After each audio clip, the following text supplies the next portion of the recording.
For our project, we decided to look into arms imports and exports. For those who are not familiar with the terms, imports are goods you receive from abroad, whereas exports are goods you're sent abroad. Arms is a generalized term that includes aircrafts, armored vehicles, artillery, radar systems, missiles, and ships. When starting our project, we originally hypothesized that if a country shows high arms imports, then they will show relatively low arms exports and vice versa, because there will be some sort of militaristic conflict occurring where importing or exporting is valued over the other. We focus primarily on the spikes in data shown by the United States, the current main arms exporter, and India, the current main arms importer.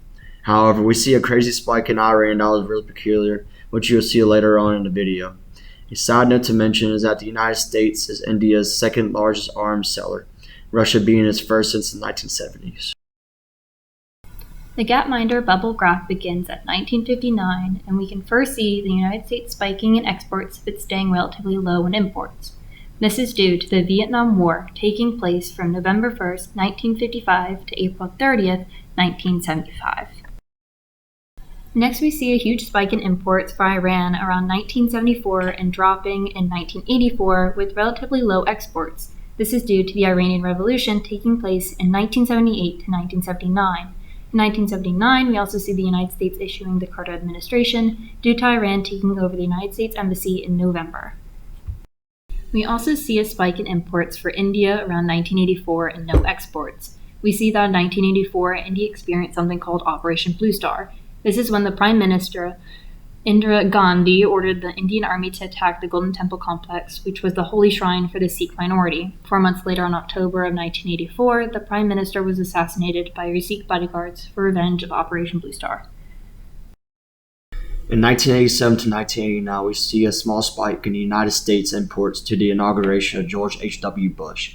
During this time, they still had a relatively high amount of exports. We also see in 1990 to 1991 a spike in exports of the United States to the Gulf War, which was led by the U.S., with a coalition of 35 countries against Iraq. Continuing on, we see activity in the United States in the 2000s as the bubble goes all over exports and stays low in imports. Because of the attacks on 9/11, the United States under George W. Bush launched a war on terrorism, involving wars in Afghanistan, Iraq, Pakistan, Somalia, and others. In the years of the 2000s, we see constant military conflict due to the war on terrorism. This global military campaign continues to this day. From 2009 to 2012, India shows a spike.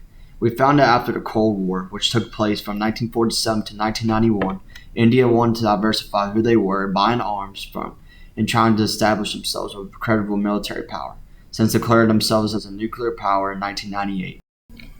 The data from the Gapminder graph showed that our hypothesis was relatively correct despite the 1987 to 1989 spike in imports for the United States due to the inauguration of George H.W. Bush. While it was not technically a military conflict, when a new president came to power, they would have some influence on both imports and exports. We also see our hypothesis being flawed for the 2009 to 2012 instance in India when they attempted to gain more arms to demonstrate nuclear power. We saw that if a country showed high arm imports, they would have relatively low arm exports and vice versa, because there was some sort of militaristic conflict occurring. However, some instances occurred where this was not the case. To be more specific, for imports, if there was a revolution or overthrow of a government, then arms imports increase. If there was an end to a revolution and or a decrease in military conflict, we saw that imports decrease. For exports, if there was an attack on a country or a war in general, then we saw arms exports increase. Then if a war ended, then we saw that exports decrease.